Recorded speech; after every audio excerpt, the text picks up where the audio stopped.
Hi, good evening.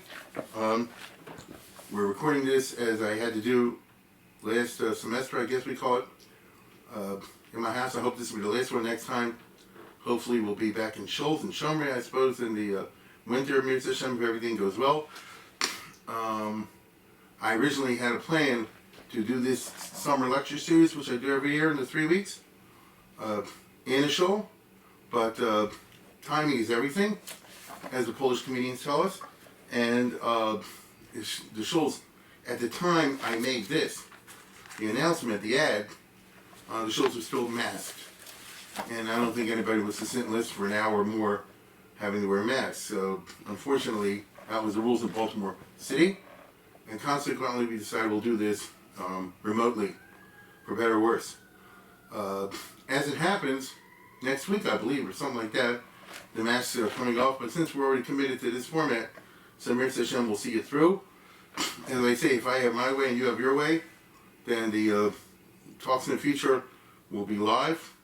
I prefer that, and I hope you do. But some of you might be lazy and just want to cuddle up wherever and let me put you to sleep, literally. That's good too. So without any further ado, I picked a hard topic, or rather, Ariel suborned me into doing this topic. Every year, as you know, during the 3 weeks, I try to come up with something in Jewish history having to do with tragedy or whatever. The Maimonidean Controversies are kind of tragic in a certain way. And anyway, it obviously fascinated some people. And so I committed myself to doing this. So we're looking now, therefore, at the 3 weeks lecture series in the year 2021. The title of this series is Fundamental Disagreement, the Maimonidean Controversies of the Middle Ages. There'll be six, I'm expecting 6 talks, not enough to cover it, but that's what we'll do. And they'll be issued out on my YouTube channel on Monday nights and Thursday nights, as you see in the Where, When, When. So just get to Where, When, When, and you look at the schedule and you know when everything is. I want to thank Yossi Westing for taking his time and coming here and running the show. Technically, I can thank him for all this, and Howard Elbaum, of course, for putting together the PowerPoint. Tonight is the first of the 6 lectures. It's titled Revelation, Rationality and Rationalism. And rationality and rationalism are not identical. In the Middle Ages, maybe I should have titled it Revelation, Rationality and Rationalism up to the Middle Ages. That's by way of background. You know me, if you don't, when you do anything in history, it doesn't make any sense unless you start at the beginning. So that's what I'm going to do.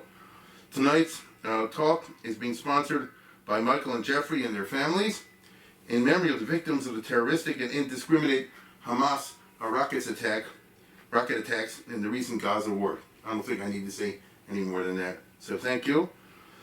And without further ado, here we go into Revelation, Rationality, and Rationalism up to the Middle Ages. And I'll begin my remarks now.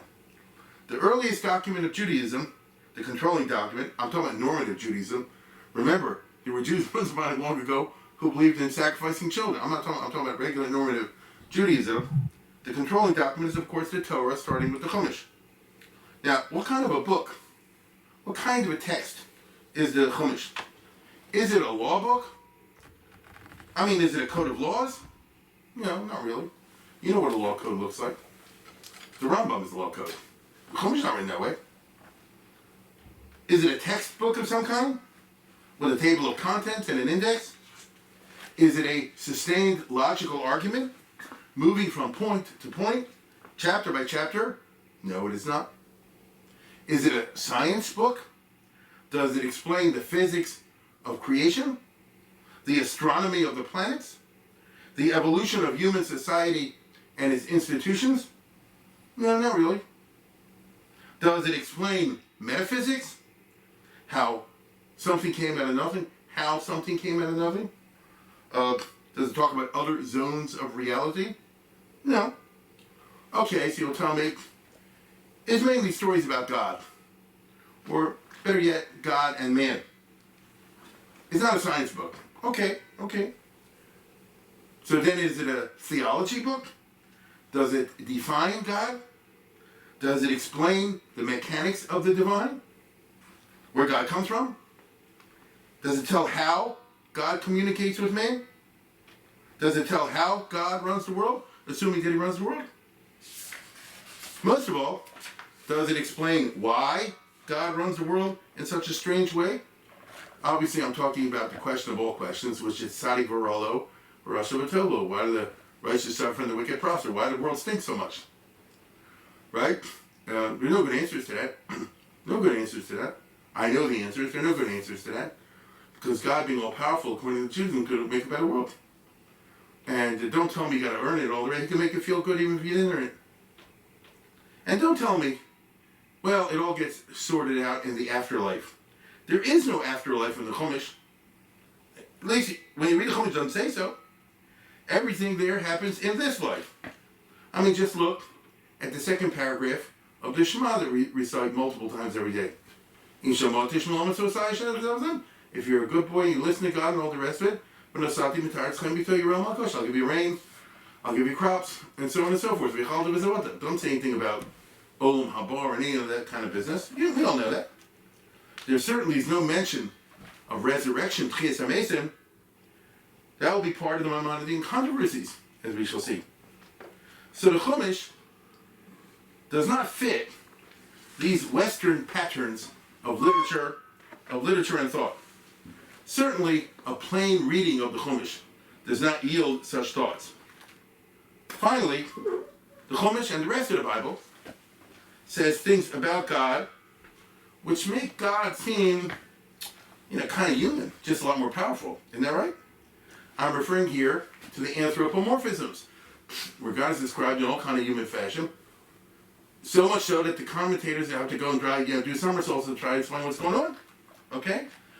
Need I point out, you have gross anthropomorphisms, I repeat, gross anthropomorphisms, right at the beginning of Bereshis. We all know the story about how great God creates the world, and then creates man and mankind, and then what happens? But you know what it says? God saw that man was real bad, and that all man thinks about is bad all the time. And Vayisatsev Elibo. Vayisatsev Elibo. Translate that. Vayisatsev Elibo. Got very depressed. Sad deep in his heart. Got depressed. God? Right? And he says, where does it go? I'm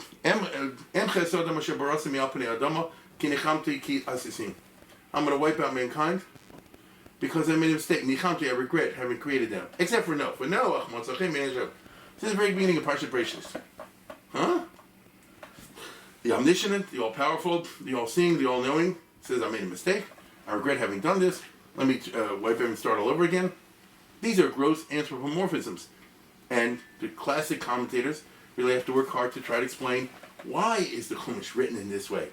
Why is it not written in a philosophical fashion or something like that, which would acknowledge that God is beyond and beyond powerful, all the rest of it. But it's not written that way. That's my point. Okay? Plus, there are a lot of other things. Why is God always jealous in the Bible of other gods? Why should we be jealous? Are you jealous of idols? I know people bow down to them, all the rest of it. Why are you jealous?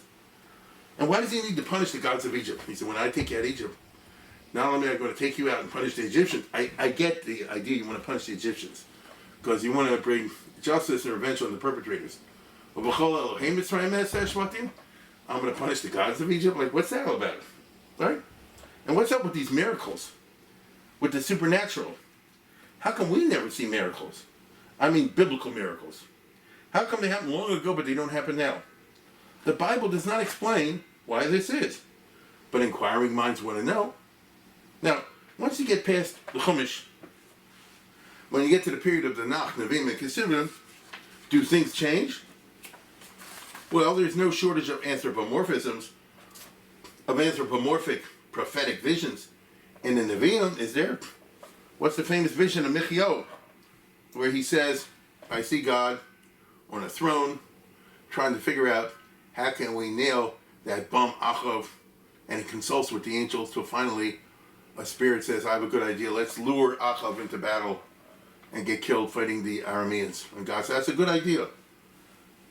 Is there a council in heaven? Really? Where God sits on a throne and he talks to advisors and he takes a run of the room like running a meeting? Right? And this is Nevuah from Michayahu. Or the famous vision, the next one, of Isaiah, that we all know, that we see in the Kedusha, where he says, I saw Hashem sitting on the throne, and Seraphim Malo, and they're wearing 6 wings, and they're saying, Kadosh, Kadosh, Kadosh. Is that literally true? Is God sitting on a throne somewhere? And is he surrounded by angels who are saying these things? I mean, really? Right? And, the vision of Ezekiel, Yechezkel, where the angels are saying, Baruch Kvod Hashem L'Mkomo. Kvod Hashem L'Mkomo. These are prophecies. They're nevuas. A plain reading of it, which is given to the public, all we have is a plain reading, sounds like there's some place where God lives and has a chair and hangs out with angels. Is this so? Now, in addition, although God is certainly long-suffering, his impatience with Israelite idolatry and misbehavior eventually runs out. And he said, I had it up to here. That's the language in the book of Malachim. That's the language in the book of Dirayonim. I had it up to here, and I'm throwing you out of Israel. So is that shout that God has a certain amount of patience? And then beyond that, he doesn't. No, does he have these human attributes? Okay? In the Nevi'im stories, when you read the Nevi'im, God is one of the actors. He's not the transcendental and the ineffable, right? The ones Machalish V'tu B'cholim, my celebration, and all this stuff running around all the time. He's one of the players. He's the most powerful player, but he's one of the players. Is this accurate? As far as I can recollect, only King Solomon, Shlomo Melech, at the inauguration of the Beis HaMikdash, the first temple, raises philosophical questions for a minute, right? Shlomo says, Bona Banisi Beis V'loch Machal Shibtcha Olamim. Now remember, he just poured $1 trillion into making the building of all buildings, which he covered with gold and this and that and the other. Okay, fine, that's fine. And then he said like this, Bona Banisi Beis V'loch, I built you, O Lord, a splendid palace. But then, a few lines later, he said like this, wait a minute, is Hashem really going to, did we do the right thing? Making a house for God? Right? Hashemayim v'shemayim lo yichal kaluka, afla b'yisazeh. Even the heavens don't contain you, which is a good word. God does not live in heaven. Agreed? He created heaven. He doesn't live there, right? Hashemayim v'shemayim lo yichal kaluka, afla b'yisazeh. And then Shlomo raises in his inauguration speech, which is fascinating, the philosophical question of what did we just spend all the money on? Okay? That's the only time I can think of offhand when in the Nevi'im someone raises, I just said before, philosophical, theological questions. Now, it's also true that we can perhaps expect this of Shlomo, who is described, as we know, as unusually wise, way out of the normal. So Shlomo's not your typical. He said he had Chochmah, unlimited and all that, because of his famous dream where he picked the jackpot by asking for wisdom. So maybe that's why, unlike the other biblical characters, he's raising actual questions of philosophy of the divine. In the book of Koheles, ascribed to Shlomo, Shlomo will engage in extensive philosophical speculation, unique among biblical figures, and at variance with them and their styles. Above all, the pessimism about life, right? Havel avolim hakol havel. Everything is useless, is vanity. Really? Is that true? The whole life is garnished? And then he says later on, Ma yisrael tachas hashamesh. What good is there for people, all the hard work they do under the sun? Dar helik v'dar bob, olam amedes. The only thing that lasts forever is the earth. People come and go. And even asked over there, let's go to the next one, I think. Yeah. Mikra echad, behema mikra echad l'odam.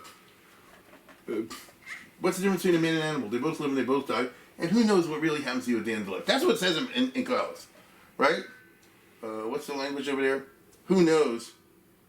Who knows if the animal spirit rises upward and the human spirit goes up and the animal spirit goes down? Maybe they both go down. Who knows? Maybe when you die, the lights go out. Like the atheists say. Who knows?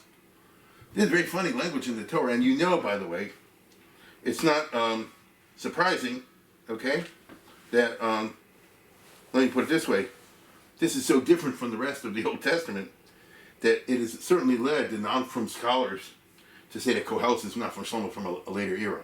it's so at variance with your typical Jewish biblical ways of talking and thinking. Indeed, the Chazal themselves, as we see in the next one, were quite uncomfortable with the book of Koheles. They didn't like this kind of approach. And so, Biksha Chacham Ligna Sefer Koheles. It was a big movement not to include Koheles in the canon of the Bible, as I think many people know. Now, don't worry. When it is included in the Tanakh, the Chazal will radically reinterpret the book. So if you read the Medrash Rabbah on Koheles, you're not going to recognize by the time they're finished with it. He says, there's no point of anything under the sun. They'll say, well, there's no point in Gashmias under the sun, but in Torah there certainly is something under the sun. It's okay with me, but that's not what it says. And so they're always flipping it. It's very interesting to study the Medrash Rabbah, I think, on Koheles, and how they take it, and these philosophically pessimistic statements are completely reworked. The same non-frum skepticism applies to the other book of the Tanakh, which is philosophically speculative, and I'm referring, of course, to the book of Job, of Eov, right? Where you really have a theodicy question. I think everybody's more or less familiar with the story of Job, where it says he was a righteous man, Sur Mirah, but God and Satan have a bet. And they say, let's torture the guy and see if he will curse God. Which, God and Satan, really? Is that how it works? Does Hashem hang around upstairs with angels? Like in a bar, with the Satan, no less? Okay? I remember many years ago, I saw the Malbim, I believe it says, my father told me this, to tell you the truth. The Malbim suggests there's such an opinion out there that in the Gemara in Bava Basra that Moshe Rabbeinu wrote the book of Eov, in which case it's a novel. Eov L'Hoiv Lo Nivra. Okay? Eov L'Hoiv Lo Nivra. There's such an opinion like that. And Maimonides will like that opinion. And if Eov never existed, then who wrote it and why? And they say Moshe wrote it. Why would Moshe write it? Well, he wanted to raise the philosophical problems that his generation would have, because he's trying to tell, I like this word, he's trying to tell the brand new generation of Jews who's leaving Egypt, drop all your Avodah Zarah ideas, your world of Egyptian polytheism, in which there's an explanation for every phenomenon, that this God caused this and that God caused that, and instead replace it with a radically different paradigm, that there's a single God. So the people who runs and does everything. Whereupon, the people are going to say this, well, if there's one God, then I have complaints. Because why did he make me a slave, and why did he kill my children, and why does life stink? And knows why they're evil. And to try to deal with this question of questions, which bothered Moshe himself, because it says that on Mount Sinai, after he persuaded God not to wipe the Jews out as a result of the golden calf episode, he said, show me your way, show me your face, which means Tzadik v'rola v'rosha tova. I don't understand myself. Why do the righteous prosper and the wicked, the righteous suffer and the wicked prosper? So Moshe is bothered by all this thing. God said, I can't tell you. I'm not going to tell you. You can only see my back, as we all know the story. So Eov would be an elaboration on that theme. However, which I like is a good word. Whatever you say, the book of Job is clearly a philosophical book, which of course makes it very different than the rest of the books of the Bible. Right? I mean, the question at least is artfully rehearsed. On the other hand, what makes it, well, if it's a mashal, if it didn't really happen, then it's no problem with God and Satan. But if it happened, then there's a problem with that. But okay, these are exceptions. The rest of the Tanakh is not like this. Now let me make something clear. This does not mean that the ancient Hebrews were theological primitives, literalists who took the anthropomorphic descriptions of God literally, disbelievers in an immortal soul and who knows what else. Obviously, smart people are smart people. But we have no evidence of discussion of these issues in the texts of the Tanakh, Koheles and Eov. Undoubtedly, if we're going back thousands and thousands of years, some Jews were intellectually primitive and unsophisticated, others were not. The Nevi'im themselves, the prophets, criticized the theological confusions that led the Jewish people to sin, such as the notion, you find it in Yirmiyahu, that nothing can happen to Jerusalem as long as the temple is inside it. That was one of the reasons they didn't repent, according to the prophets. And that's silly, right? Well, that's what they thought. Or in Jeremiah talks about the Queen of Heaven. That when the base of Mishkan is destroyed, people say something along the lines, it's because we didn't pay enough attention to worshiping the goddess called Malchut Shamayim, the Queen of Heaven. They completely misunderstood the import of the Churban Beis HaMikdash. Oh, so such things happen. Chronologically, the biblical narrative extends to the Persian Empire, which you see over here. The farthest along you get in the Tanakh is Nehemiah, who's in the time of the Persian Empire. Okay? It's a little bit after the Purim story. So the Jews no longer have their own country, but they're scattered all over the Persian Empire. At least that's what it says. We all know from the famous description of Esther, Yeshna Am Echad Mefuzar for B'chol Ha'amim, B'chol Medinas Malchusecha. The Jews are all over the place. So we're now in a diaspora period, a dispersion period. Not too long afterwards, Alexander the Great conquered the Persian Empire, and the Jews encountered the Greeks, which were a radically different culture. So there you have, you can see it's roughly the same as the Persian Empire. Alexander died shortly after he conquered, and his successors fought it out. But that's what we call the Hellenistic empires. So the Jews are in a Hellenistic world. And the Jews, as I said before, lived everywhere. They lived all throughout that map. Okay? They lived all throughout that map. But, and they were Hellenized culturally. The Jews picked up the Greek language in one form or another. Even the Frum. The question is, were they Hellenized religiously? There's a big question. Now, they were certainly not Hellenized to the point of becoming pagans.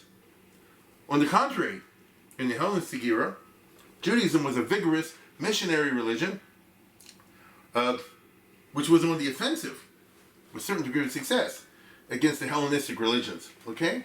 And we've talked about many times before, there were many people who were not Jewish who converted to Judaism or half converted to Judaism and joined Jewish communities in one form or another because they found the Jewish religious idea in their mind superior to the Hellenistic ones in which they've been raised for a whole bunch of reasons. I'm not going to go into that now.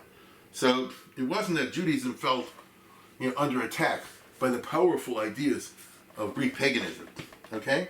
Nevertheless, while Judaism certainly penetrated Hellenism to a certain extent, that's the Christian religion, frankly, Hellenism also penetrated Judaism to a certain extent. In addition, in this period, Judaism became much more widely known than ever because the Septuagint, the translation of the Bible in the Greek, exposed the Torah to universal view. Correct? There was a time, as far as we know, in the Bais Rishon period, let's say, for example, the Jews were just a group that lived in Yehuda and Yisrael, in the area of Israel, Palestine, and other groups had their religion, the Jews had their religion, and that's it. On the other hand, in the Second Temple period, in that map that I showed you before, we all know that not too long after the Greeks took over, in the 280s BCE, in Alexandria in Egypt, the Torah was translated into Greek. That means the stories of the Bible are now exposed to everybody. I've spoken on other occasions how, for example, this began an anti-Semitic movement in Egypt because the Egyptians look really dumb in the Chumash, okay? Now, my point is, tonight, I'm interested in not how we impacted their culture, but the other way around. How did Hellenistic culture, Greek thinking, how did it impact the Jews in this Bais Sheni period? Now, the Greek culture in those times, and I'm speaking very simplistically here, was consisting, in my opinion, of three elements, A, B, and C. First of all, the Greek religion. Second of all, the ethical philosophies. And third of all, what I would call scientific philosophies for my purpose tonight. Now, the religions of the Greeks, that's a joke for the Jews. Nobody was interested in converting to believe in Zeus and Hercules and Achilles and Hector and all that kind of stuff. That had no attraction for the Jews. What about the ethical philosophies? These would be like your Stoics, your Epicureans. Let's like Kohelet a little bit. What's the right way to live life? Okay? That's a philosophical question of an ethical variety. What's the right way to live life? What's the right choices to make in life? They're interesting, at least in some elements, but ultimately, their ethics ethics presumes there's no God. Do you understand that? Ethics presumes there's no God. I have two people to save.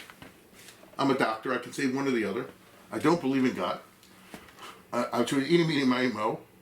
Is there a way for me to make a choice purely on basis of reason? That's what ethics is.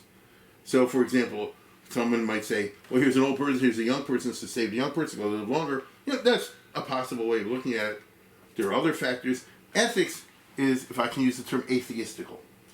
And these ethics systems are not scientific. So the Jews, they weren't true. They're just interesting, okay? I want to be clear about this.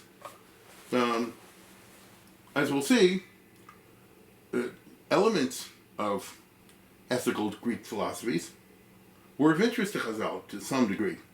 I would say basically Stoicism, because the Stoics, of course, reject, I'll use yeshiva language, the Stoics say you should be above Gashmias, okay? That's a Jewish idea.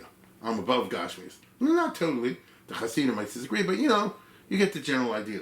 Right? You read Marcus Aurelius and his meditations, a lot of it sounds Jewish. A lot doesn't, but a lot of it sounds Jewish, okay? I'll give you an example. Don't make yourself impervious to Lashon Hara. What do you care what other people think about it? That's a very, very Jewish kind of a teaching, okay? But they're not scientific. They're not backed by, what we would call scientific evidence. So, they're interesting, but they're not what we call true. But what about the third one, science? As was understood in the time of the Greeks. Aristotle, Plato, things like that. Science is true. At least it claimed to be. Now, by this time, the Greeks had developed the philosophical methodologies of Socrates, Plato, and Aristotle, the Talmudic, and speculative though they were considered scientifically true. In other words, reflective of real reality. Now, don't tell me from our perspective today. I'm talking about the way people thought at that time. Aristotle more or less invented modern science. Now, all his theories eventually were wrong, but people didn't see it that way. And obviously today, science has completely transformed itself and uses different ways of arriving at scientific truth. But at that time, let me put it this way, but it speaks with the scientific voice. So if somebody says, I got a cure for something, a reputable doctor or a scientist or whatever, like a COVID something, there's empirical verification and the whole process with hypothesis and the testable and all that stuff. And that's the language of science. That gives you the authoritative voice of science. Let's put it this way. We all took the shots. Now, I'm not talking to the anti-vaxxers, but all people took the shots because they believed in the authority of the science, you see? Now, one can always say, and it's not incorrect, that 100 years later the science is proved wrong. They didn't see it that way at that time. Because for hundreds of years, for many centuries, as we'll see, down to the time of the Rambam and afterwards, the science of the Greek time was considered pretty correct. Pretty correct. Now, in that case, thinking Jews are going to be interested in that.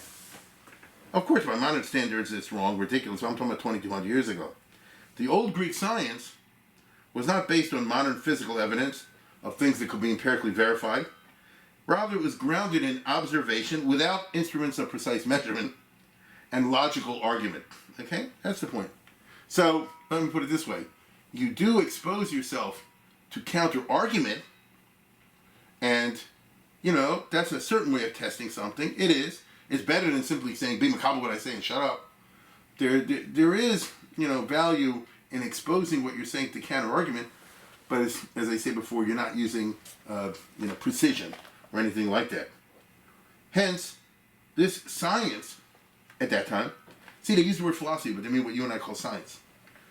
This science covered all things and all sorts of things that modern science has nothing to do with. I'm talking about God, afterlife, spiritual worlds, etc. In other words, metaphysics. Today, metaphysics is not a science, but that time it certainly was. And the same degree of truth based on logical argument was extended to the non-physical world as to the physical world, as we shall see. Especially, by the way, theology. In other words, define God. Aristotle and these guys certainly do that, and they did a lot of valuable work in undertaking to define God because they got rid of a lot of the dumb ideas of the Avodah Zarah and the mythology. There's no question about that. Okay, But again, define these terms. Define heaven and define hell. I mean, is it a place? When you die, do you fly somewhere? Like in a rocket ship? You see what I'm saying? That kind of approach. As an informal missionary religion, Jews all over the region, all over the Greek world, used to discuss religion with Gentiles, including Gentiles with good Greek education and philosophy, both ethical as well as scientific. Life is so constituted that if you have friends, or people you have a store next to, or people you encounter, sooner or later religion comes up. Right? Even me, I have a relatively, what shall I say, sheltered life. Believe it or not, sometimes I get emails and things like from people with different religions, stuff comes up. Okay? As a result, in my opinion, look, everything I'm saying tonight is my opinion. This is my take on things.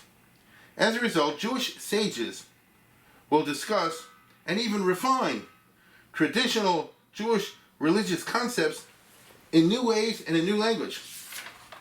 Here is an outstanding example that I think we're all familiar with. From a rabbi, right after Shimon HaTzadik, according to the Pirkei Avos, relatively early in the Second Temple period. The name of this leading rabbi of the generation is Antigonus, which tells you a lot about the Greek penetration into Jewish life. Imagine Rav Shach would be Antigonus Shach or something like that, you know? Couldn't imagine it, right? And he was the head rabbi. And what does he say? We're all familiar with this. He says, Al tiyu kavadim b'mshamshet Rabbi Manasseh Kabal Pras, Al tiyu kavadim b'mshamshet Rabbi Shalom Manasseh Kabal Pras, which means, everybody knows this, don't be like a servant who works for the master only for the reward. Be like a servant who definitely works for the master, but he doesn't have in mind the reward. Okay? So we call it Shema in Hebrew. Right? Now how come this isn't in the Chumash? How come this isn't in the Tanakh? Why is it by a guy named Antigonus at the beginning of the Greek period, meaning when the Jews encounter the Greeks in their history, he's supposed to be the successor of Shimon HaTzadik. According to the Jewish tradition, Shimon HaTzadik was at the time of Alexander the Great. So to be somebody early in the Greek period, you see the fact that now he's encountered, or Jews, or Talmudim of his, encountered Hellenistic thinking, Greek thinking, and they say, what kind of religion do you Jews have? It's very unworthy. All you're doing is racking up brownie points in heaven. Every time you do a mitzvah, you're just thinking, oh, what's my schar? That's disgusting. Well, that's an interesting philosophical critique. And he admits it. And he says, the ideal is lishma. We allow shalo lishma, but the ideal is lishma, because that's what you're reading over here. Okay? And by the way, again, according to the rabbinic tradition, the Tzedukim by Susan came out of this because some of his students understood him to be speaking as an Epicurean. Don't think about the reward because there is none. See, that's how they understood it. And which is why they say, Chacham Mizar B'Divrechem and so forth. Maimonides has a famous essay where he discusses all this, an introduction to Perek Chelek, by the way. But I'm simply trying to point out that when the Jews, historically, chronologically, encounter the Greeks, you start to see some examples of famous rabbis. I'm going to say it again. Antigonus Ishocho was bigger than Moshe Feinstein. Antigonus Ishocho was bigger than the Vilna Gaon, correct? He was the head of Sanhedrin and all that. Time by Shani. I want to be clear about this. One of the sages, before the sages. So, and he's already talking what is clearly a philosophical response to the critique of Judaism, which goes down to Kant in modern times. Another example, these are things just popped up at me. Rabbi Akiva is waxing philosophical, or maybe not, because what does Rabbi Akiva say? He lived later, in the Pirkei Avos, Hakol Sofoi V'Arshus Nesuna. What does that mean? That's the famous problem of Yediyim Bechira, a predestination and free choice. You know, what kind of choice do you have in doing a mitzvah and a ver? It's already predestined. The future is already there, so we all know what the choice is going to be. And are those two things contradictory? In other words, let's put it this way: are we deterministic? And Rabbi Akiva is making an adamant stand. Hakol Sofoi, God knows what's going to happen. Harshus Nesuna, but that is not determinism. You still have Rishush, you still have the ability to choose the Bechira between good and bad, therefore you're judged. Because otherwise there's no basis for reward and punishment. And then all those theories about the Torah being something you have to practice in order to gain points goes out the window. And so you say, no, Hakol Selfway Rishus and Sunnah. And I don't explain why. So it's a retort to a certain determinism. But it's not an explanation, philosophically, of why you believe as you do. And by the way, the Rambam 1,000 years later will do the exact same thing. He'll say, listen, you just got to get used to it. Hakol Selfway Rishus. He'll say the same thing, that there is, God knows beforehand. But you still have free will because God's knowledge is not like ours. But my point once again is that you have here not your typical Mishnah which talks about a halacha, a ritual practice, Shabbos, Kashrus, Taras Mishpacha, Tumah, Tyra, Kachim, the usual stuff out there. But rather, once in a while, you raise as I said before, was a theological and a philosophical question. In the Second Temple period, once again, it's no question that Rabbi Akiva's not saying his time developed around for nothing. He must be responding to questions that people are asking in this time. And these would be philosophical Greek-type questions. There's another example. Again, I just put down a few to show you what I mean. These are ones we all know. That's what about the copper snake? Right? Or when Moshe raises his hands to fight Amalek. Moshe Gavru? Was it magic that when Moses raised his hands, they defeated Amalek? And when he lowered his hands, they didn't? No. Rather, it means that when he raised his hands, he made everybody look up and pray to heaven. You know this Mishnah in Rosh Hashanah. The same thing. Was the copper snake really, therapeutic? Now, wait a minute. God did say make a copper snake. Just was in the laning the other day. It says those words. Right? When they had the plague, go make a snake and when people look at it, they'll live. Sounds, again, I told you before, Bible's not written in philosophical terms. Sounds magical, hocus pocus, and the Mishnah says, it wasn't a snake. But when you looked up, you prayed to heaven, it was your tefillah to God that did it. That is a philosophical Mishnah. Get it? A philosophical Mishnah. It's taking a story and reinterpreting it in philosophical terms, and that's in the Mishnah, it's not in the Rishonim. Okay? And sometimes you find philosophical questions raised when they encounter Gentiles. Here's a famous Mishnah in Avodah Zarah, I guess. What does it say? Sholos Chacham Baromi. It's Cain Baromi. That after the temple was destroyed, there were a number of delegations of the sages that went to Rome for various political reasons. In the 70s, 80s, 90s, after the destruction of the temple. And while in Rome, they encountered occasionally, it would seem, either Jewish or non-Jewish intellectuals, and they asked them, and this would be a question of a Roman intellectual, make complete sense, as he said over here, if God really doesn't like Avodah Zarah, why doesn't he destroy all the idols? And they give their answer. They said, what's he going to destroy? The sun, the moon, and the stars? The guy in worship all kind of nature. And these things are necessary for the running of the world, and so on and so forth. Again, go look at Avodah Zarah if you want to see the whole conversation as you have it in front of you. I'm sure many of you are familiar with it. It's a philosophical conversation. It's a theological conversation. It's not a question, what time is Mincha, right? It's not a question, is the air of kosher? It's not a question of math and science. You understand, how big is the grist? It's a question, rather, as I said before, a basic, fundamental question that should be asked in the Chumash, one would think, if one was looking at the Chumash as a philosophical document. Now, we're getting ahead of ourselves, perhaps. Already in the time of the Apocrypha, long before the Rabbinic writings, time of the Apocrypha, these would be books written in the Second Temple period, even though officially Jewish religion doesn't accept them. Long before the time of the Mishnah, we see some Jews, I'm talking about texts now, dealing with philosophical and theological challenges. Specifically, why do the Jews, if we're the chosen people, why do we suffer so much and so terribly? I refer to the authorial monologue which precedes the story of Hannah and the 7 sons. As you see in front of you, this passage from 2nd book of Maccabees. And what does he say over here? Look at verse 12. After telling all the horrors that they killed mothers and babies and burned people in caves and stuff, all the from.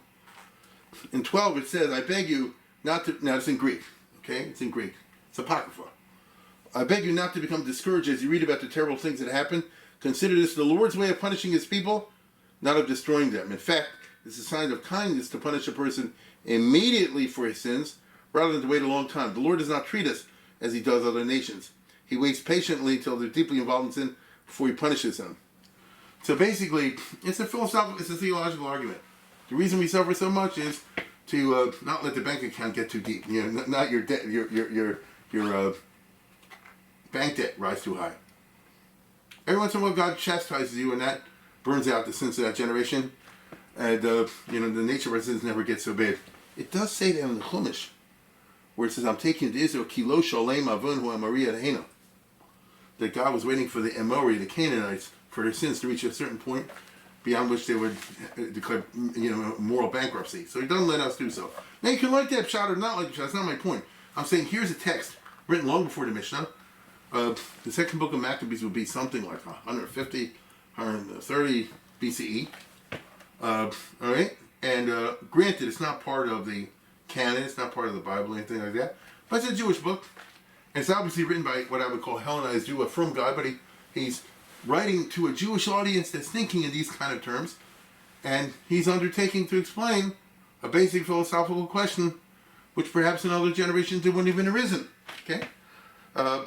Now, look what I've done though tonight.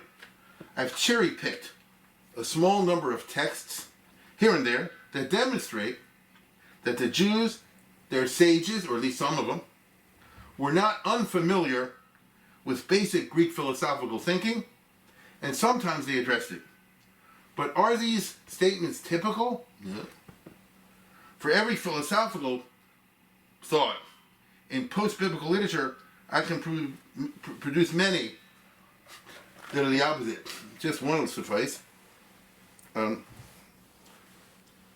What does the Shekhinah say in Sanhedrin when someone is murdered?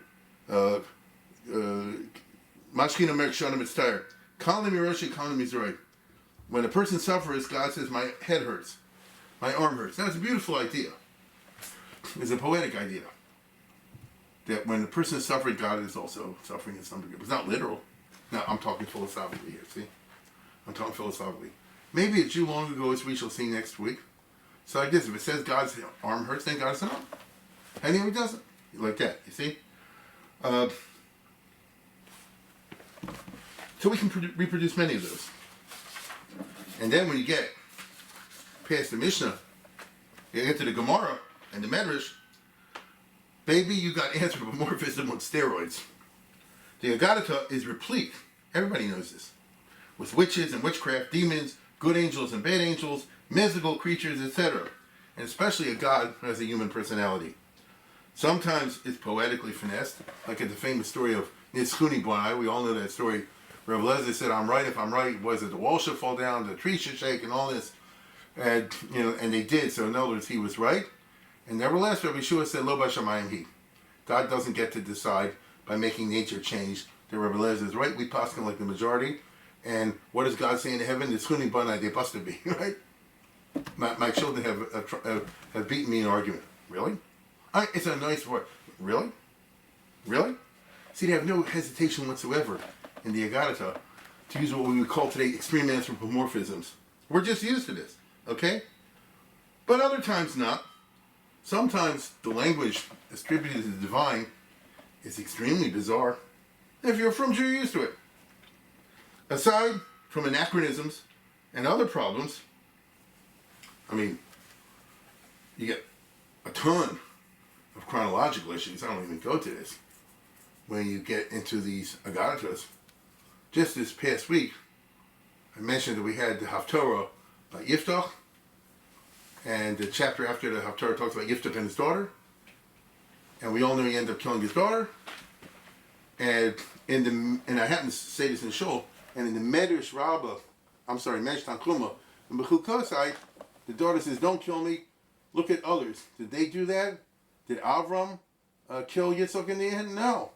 Did Yaakov take one of his 10 children, 12 children, and kill them? No. Did Chana, when she said, I dedicate my son to the Mishkan, did Chana kill Samuel? No, she took him and handed him over alive to the Mishkan. Wait a minute, Chana's after Yiftach. Right? Agreed? So, it's anachronism. You have that a fair amount of times in there. In other words, In the reconstruction of Bible stories, as well as historical events, we have issues.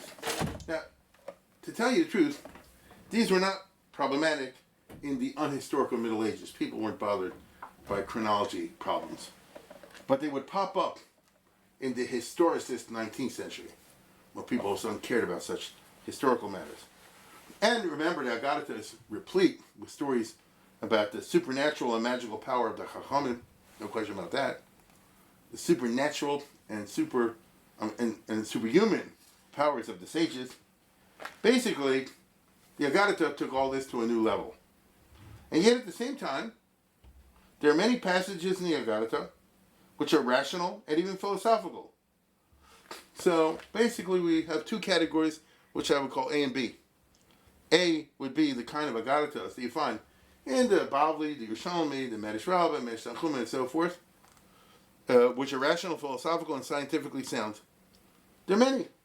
And B, not. You have magical, supernatural, non-rational, and above all, anthropomorphic. So, from the science, philosophy perspective, I shouldn't do this, let's call one good and one bad. Now, not surprisingly, the Rambam is always going to cite A. He will bring many times a statement of Chazal to support his thoughts, and always be from category A, never from category B. Just off the top of my head, when the Rambam says the Moshe Mashiach will be just like nowadays, won't be a time of supernatural events, he quotes Shmuel, who says, Ain being Olam Hazel, Olam Haba, El Shibud Malchus. The only, or Moshe Mashiach, the Shibud Malchus. That the only difference is going to be that the Jews will be free, and you'll have a state of Israel will be frum and at peace. But other than that, it'll be the same world that we have now. Now, there's a ton of statements elsewhere in the Chazal that you could point to which will describe the Mashiach time as supernatural and magical. But that's not what he chose. So Rambam, not surprisingly, always going to make sure to pick A and not B.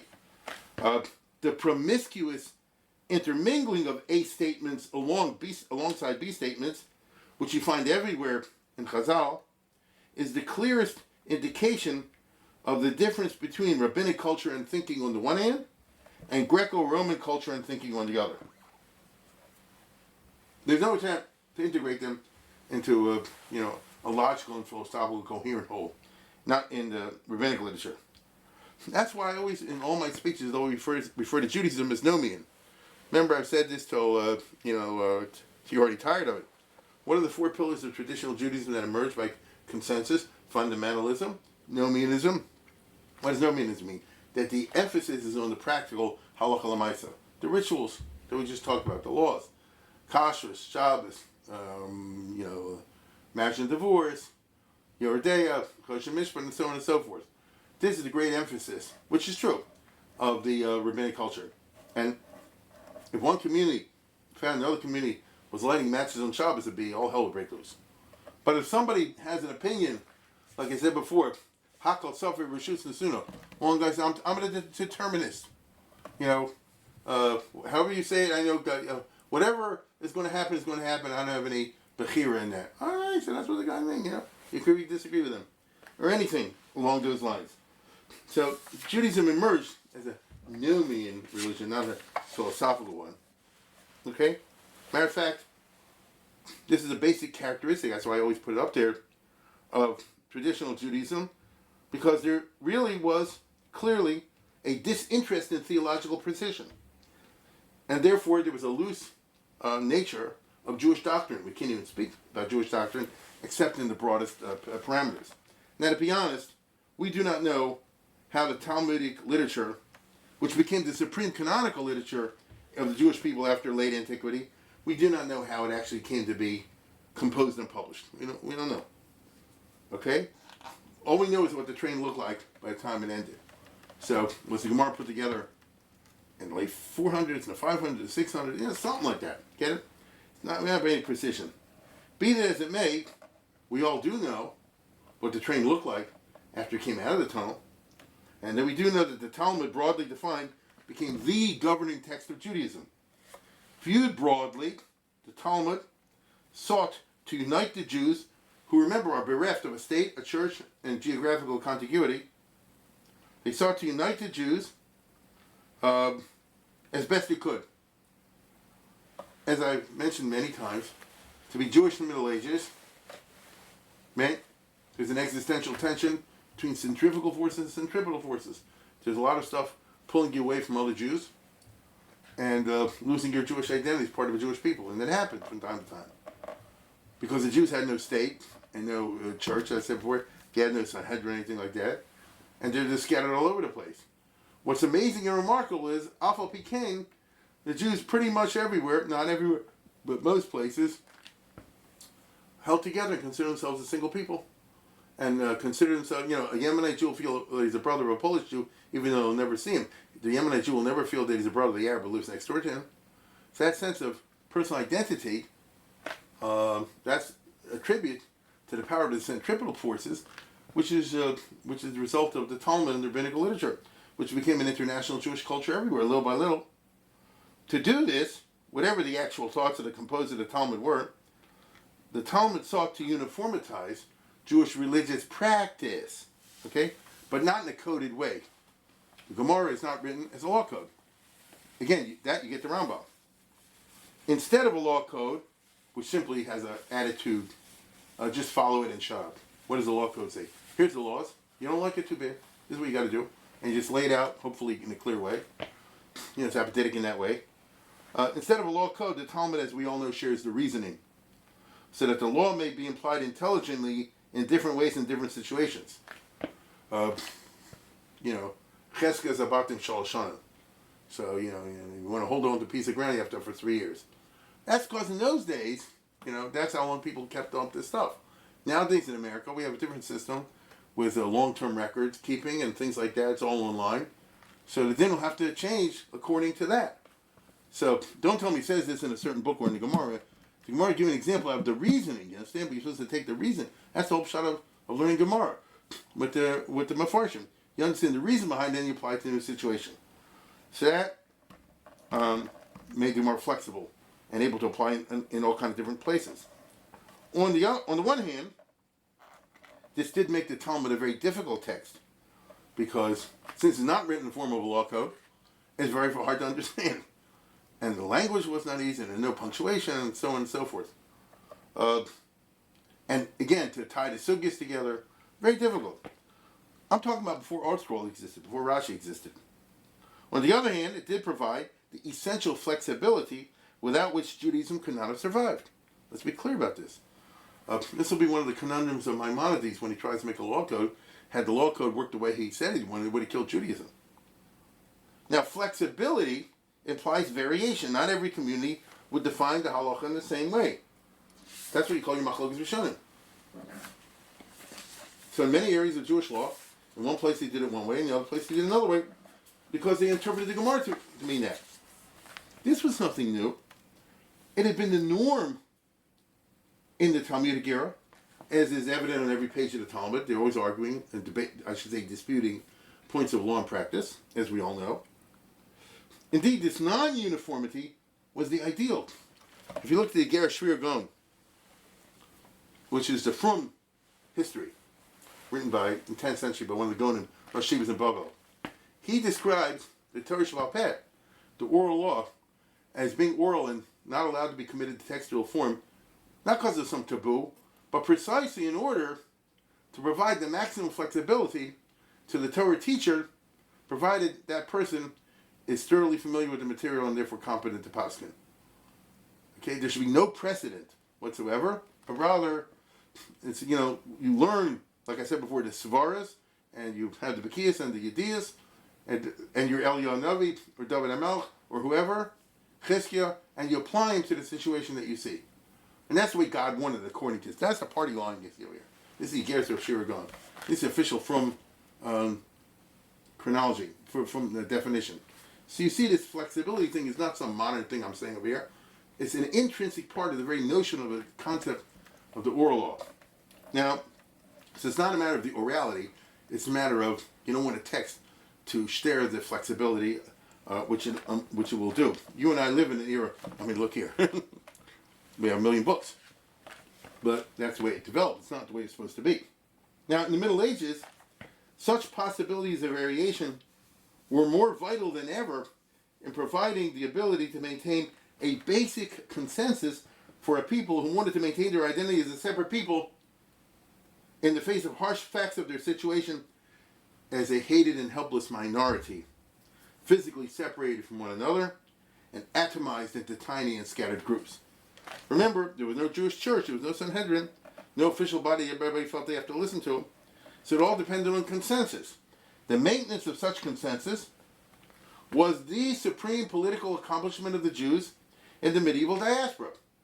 Like I said before, couldn't make anybody do anything. They had no stake, they had no power, couldn't force anybody. You can only establish a rough consensus, and we did. That's why we're around today.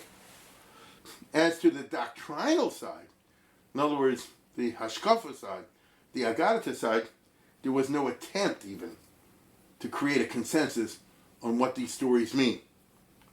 First of all, there never had been, okay?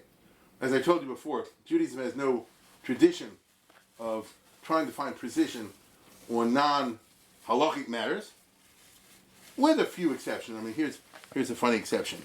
There was a machlokes Beis Shammai and Beis Hillel for a long time. Philosophical question: is it better for man to be created or not to be created? That's a nice Greek question, right? Let's put it this way: you out there, has your life been worth it, or not? Would it have been better never to have been born? And there's a debate between Beis Shammai and Beis Hillel, but that's quite rare. Okay, it's not typical at all. And by the way, they voted on it, right? What do they say at the end?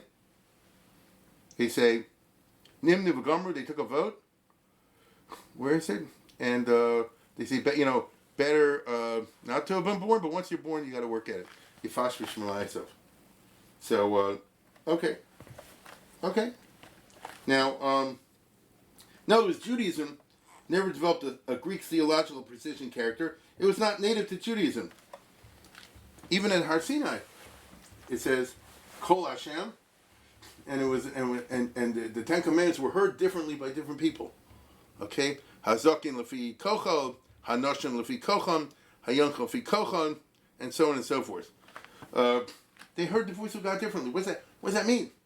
I mean, let's put it this way: Hashem was in charge, so He was the one creating this phenomenon where the sole time in history where He spoke to with people was in ways that were heard differently by different people. So what does that mean? Okay? This is the reason why Orthodox historians like the Derek Rishonim and the others, as you see in the next slide, always skeptical about the Pharisee-Sadducee conflict. Josephus said it was based on theology. And Halevi, Avigdor, and others said, nah, it wasn't based on theology. Jews never got into fights like the Pharisees and Sadducees on matters of theology. It was politics. You understand? It was a covering with a fig leaf of theological difference. It was really political. And second of all, Judaism didn't have a church. Once the Sanhedrin dissolved in the 300s, let's say. So, let's put it this way. If there's no Sanhedrin, there's no church, there's no official body that Jews say has the power and the authority to issue anything new, number one, doctrine could not be debated in any central form because there was no central form. And second of all, doctrine could not be voted on, passed on. There could be no nimmer v'gomer like we just saw before happen on that rare case with Beis Shammai Beis Hillel. And so all the questions of the Maimonidean Controversies, there was nobody to issue an authoritative opinion. Because there was no authority, therefore there could be no doctrine, because doctrine is a function of authority. I'm talking about institutional authority, obviously. Moreover, since Judaism developed Talmudically, the sole authority could be the Talmud, the broad Talmud. Well, guess what? In the Middle Ages, very few Jews could A, read the Talmud, at all, B, understand it, C, master it. Mastery of the halakhic material. That's a very small number. So how can anyone master the Agadic material, right? It's a big challenge to say, even today, it's a big challenge to say, well, I know this sugya on this particular subject has 5 places in Shas, and here's how we put them all together and collate them, and so on and such, like the Kes of Nevcha or something like that. Who's going to do that with a Agadata, right? Let's put it this way. How does one collate and synthesize the Agadic material? How can one? And how could one credibly integrate such variated Agadatas, which seem to be so radically at variance? You understand what I'm saying? You'd have to take all the it's like when it comes to halacha, you're supposed to take all the places in Shas. It depends how good you are. But if you're good, find all the places in Shas, which have to do with a particular subject, and you better put them together and make them work. How can you do the way they got it to? You can't. Does dialectics work in such matters?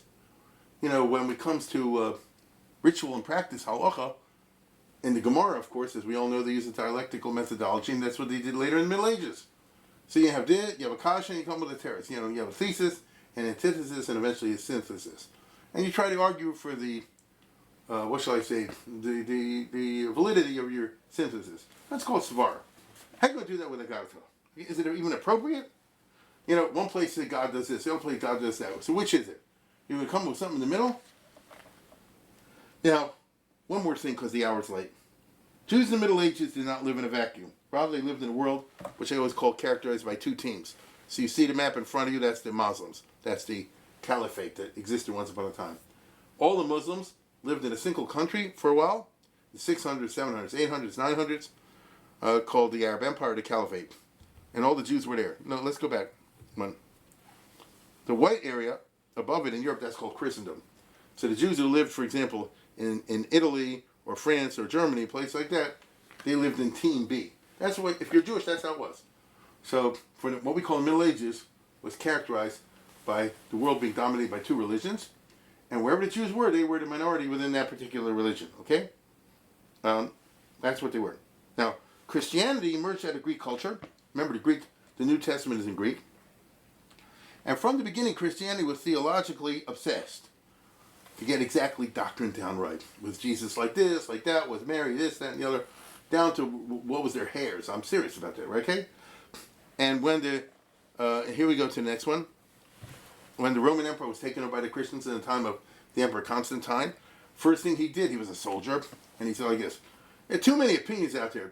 You guys get together, hammer this out, and give me a like a boss would say in a meeting, right? He said, look guys, hammer your heads together and come out with something that we can all get behind. But you're talking about theology over here. You're talking about God. And they did it. So here's the famous council in Nicaea, for example, and where Constantine forced all these different Christian bishops and thinkers who disagree with each other radically, try to come together and bang their heads together and come up with an agreed upon agenda. Okay? And so you see they dealt with the Arian question regarding the relationship between God the Father and God the Son, not only in his incarnate form as Jesus knows his physical form, but also in his nature before the creation of the world, or the divine purpose. In other words, what's the story with the Trinity? Now come on guys, and give me, something that we can work with. That's how you approach a question of theology. How you know it's true. And also the date of celebration of Easter, because they didn't want it to come out at the same time as Passover. That's theological obsession, which is the reverse of Judaism. It was a soldier's approach. And by the way, it led to a lot of wars because the minority in the council in Nicaea did not go along with the decision of the majority. It led to what's called the wars of religion. Now, these Christian things did not really affect the Jews. The Jews looked on the Christian stuff as bizarre. I mean, you're talking the question over here, is the hair on Jesus' head is it divine or something like that. For a Jew, that's weird, okay? It certainly was not worthy of respect. But Islam was a different story. The Jews that found themselves in the Islamic Empire found themselves exposed to a different type of thinking. And that, my friends, will take us into our next lecture. And with that, I bid you good night.